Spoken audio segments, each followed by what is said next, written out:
দিন দর্শন হয়েছিল, সবার দর্শন হয়েছিল, ভগবান দর্শন। মাতৃগর্ভে কোন দিন হয় ভালো করে শুনে যান।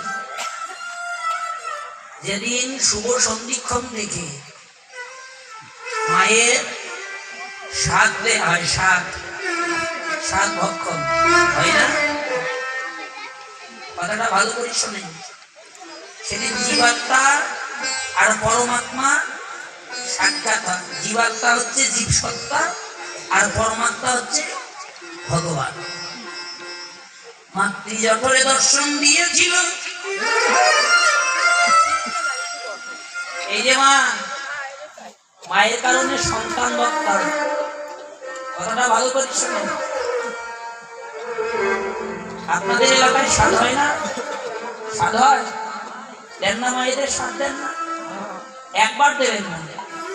যতটা সন্তান গর্ভে আসবে যতবার, প্রতিটা সন্তানের ক্ষেত্রে স্বাদ দেওয়া উচিত।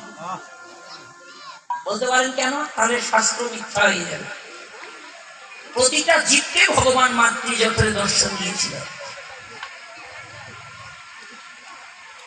তবে আপনাদের এলাকায় আছে কিনা? আমাদের উত্তরবঙ্গে আছে। আরে বৌমা কি কি খেতে চাই খাওয়া, বাচ্চা লালা ধরবে। আছে বড় বড় রুই মাছ নিয়ে আসো। আহা হা,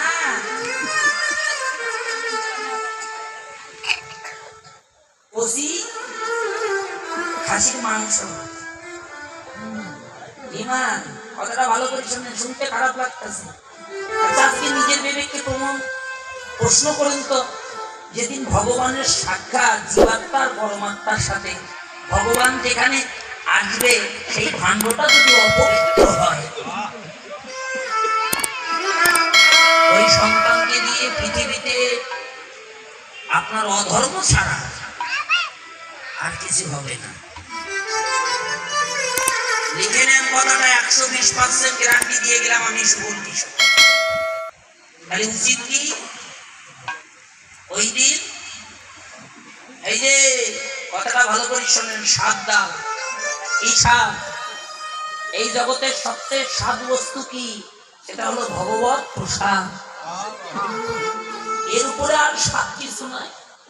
যাহার সাধক করলে আত্মা তৃপ্তি হয়, যাহার সাধক করলে ইহকালের গতি হয়, পরকালের গতি হয়।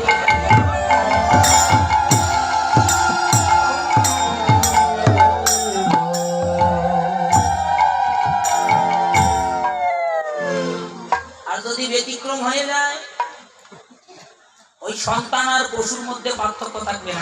শোনেন, বড় হবে নিজের রক্তপিণ্ড, ওই মাকড়সা দেখছেন? মাকড়সা দেখেন নাই? মাকড়সা কোথায়? ডিম পেটের মধ্যে জড়ে থাকে। ধীরে ধীরে ধীরে ধীরে ডিম যখন তাপ পেয়ে ফুটে যায়, তখন কি করে? ওরা ধীরে ধীরে যখন বড় হয়, বড় হয়ে যখন ফুটা লাগে, তখন কি করে? তখন ওই মাকড়সাকে কামড়ে কামড়ে খায়, ছটফট করে মাকড়সা, ছুটে বেড়ায়।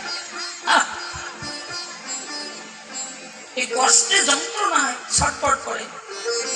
যখন ছটফট করে, কোনোটা ওখান থেকে বসে পড়ে, আর কোনোটা আঁকড়ে ধরে, মাংসকে আঁকড়ে ধরে এমন ভাবে খেয়ে ফেললে মাকড়সার নিজ দেহটা বিলাইয়ে দিল। তখন তদ্রূপ সন্তান যদি কৃষ্ণ ভক্ত না হয়, সন্তান যদি আপনার ভগবতমুখী না হয়, শুনে যান, আপনাকে কুড়ে কুড়ে খাবে। বেঁচে থাকতে আপনাকে নরক যন্ত্র